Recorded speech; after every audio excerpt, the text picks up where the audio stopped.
Stephen Hawking grew up in a family of well-educated people. Both of his parents had college degrees, so education was very important, but Stephen was never a brilliant student. He was not able to read properly until he was 8, and despite his average performance in school, there was something about him that teachers recognized. They knew there was a hidden genius deep inside. He was never very interested in school. He was more fascinated in what was happening outside, and spent most of his time inventing new things while in school. Stephen was nicknamed Einstein. When Stephen was 17, he went to Oxford University to study physics and chemistry, and believe it or not, while at university Stephen was incredibly lazy and had barely worked for an hour a day. He found his first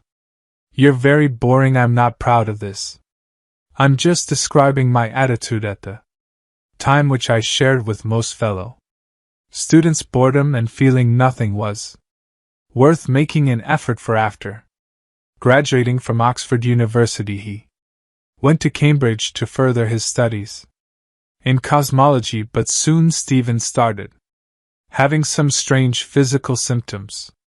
His speech started to be slurred. He was clumsy. He would often trip and fall, and at first he wasn't paying much attention, but his condition was getting worse rapidly. In the meantime, he met his future wife Jane, but after making a series of tests it was diagnosed that he was in the early stages of amyotrophic lateral sclerosis. The part of his brain responsible for muscle control was shutting down. This disease gradually paralyzes people, and over time they struggled to walk, talk, swallow, and even breathe without help. And Stephen had only 2 years left to live when the doctors told him he didn't have much time left.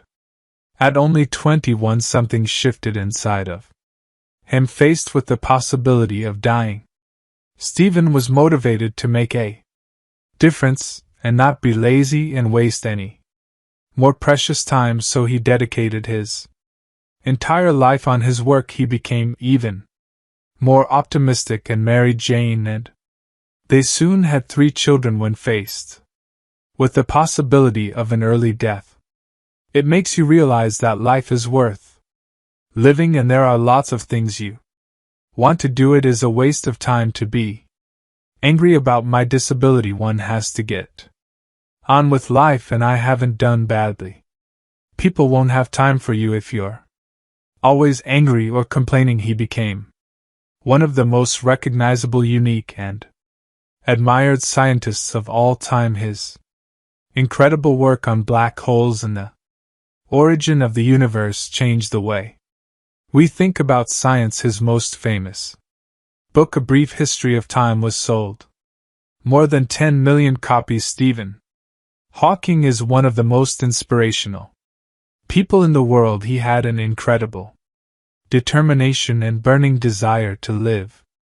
He didn't let his illness stand in the way, no matter how hard life was, and no matter how impossible or unachievable something was. Giving up was never an option. Despite all odds, he proved his doctors wrong, miraculously living more than 55 years after his diagnosis. He died at the age of 76. Stephen Hawking might have been disabled in body, but not in his spirit, and he has the best advice for living a happy life. Remember to look up at the stars and not down at your feet. Never give up. Work gives you meaning and purpose, and life is empty without it. And if you're lucky enough to find love, remember it is there, and don't throw it away. Try to make sense of what you see and wonder about what makes the universe exist. Be curious, and however